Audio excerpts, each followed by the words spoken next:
Lieldienas ir pavasara saulgriežu svinības, kad Zemes un Saules savstarpējā stāvokļa rezultātā diena un nakts ir vienādā garumā. Jau laikus pirms lieldienām cilvēki rada šīs pārmaiņas dabā un tās vēstīja par pavasara iestāšanos un lieldienu tuvošanos.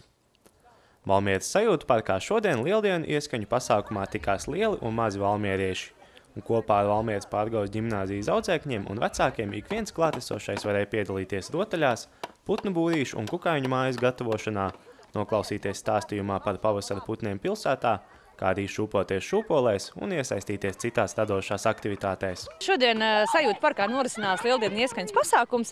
Kā jau liecina pats manis teiktās ieskaņām lieldienas, sagatavojam parku lieldienu un garajām brīvdienām, kur ietvaros valmierieši kādi pilsētas viesi varēs apmeklēt Sajūtu parku un skatīties uz to, ko tad mēs šodien esam paveikuši. Dienu sākām mēs ar to izglītojošu lekciju bērniem par pilsētas putniem pavasarī, ko viņi dara pilsētā, kas tad ir vajadzīgi cilvēkam vajag putnus vai putnām vajag cilvēkus, tad bērni rada jautājumu, atbild uz šo jautājumu.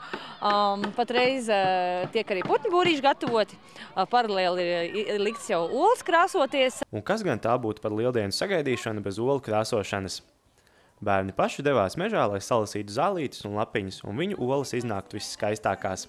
Bet šoreiz viņi krāsoja olas nevis sev, bet viens otram, jo ir taču labi dalīties priekā arī ar citiem. Ko jūs tinat klāt tām olām?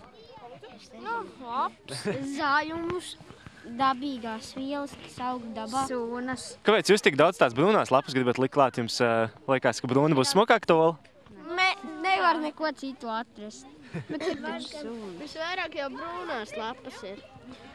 Un mājās jūs jau var noteikti krāsojat olas, vai ne, vecākiem? Jā. Nu jā. Un tad, kad jūs viņus sakrāsojat, tad jūs noteikti arī sitaties, vai ne? Jā. Un kurš parasti uzvar? Es. Nu, es reizēm. Jums ir kaut kāda īpaša tehnika, kā uzvarēt, tad būtu tajās olkaujās? Es citu roku un visu. Es saplāšu citas olas un vienu atstāju veselu un visu. Un kas vēl jums lieldienās tā vislabāk patīk? Šūpāties. Un jūs zināt, kāpēc ir jāšūpājās? Tā, lai būtu vesels. Vai neko stodi. Pēc olu krāsošanas visi varēja izmēģināt savu roku putnu būrīšu izgatavošanā. Bet pirms ķerties klāt āmuram un naglām, visi iepazinās ar to, kādiem putniem būrīši būs domāti un to, kā pareizi tos izgatavot. Šajos būrīšos ligzdos putni, kuri dabiskos apstākļos savu ligzdu iekārtošanai un mazuļu audzināšanai izvēlas koku dobumus. Un šodien būrīši tika gatavoti strazdiem un mušķērājiem. Kam jūs taisat tos būrīšus? Zinat jau kādiem putniem? Jā, strazdiem. Ja? Un kas jums labāk patīk tagad taisīt būrīšu, ja pirms tam olas krāsot? Taisīt būrus. Kāpēc? Ja jādzina naglas, labāk var strādāt nekā es. Patīk strādāt, ja? Jā. Un kas jums labāk no olām patīk, parastās vai šokolādes? Parastās. Kāpēc ne šokolādes? Pārāk saldas. Jā. Kad olas nokrāsotas un būrīši gatavi, tad laiks iet īpašās lieldienu rotaļās.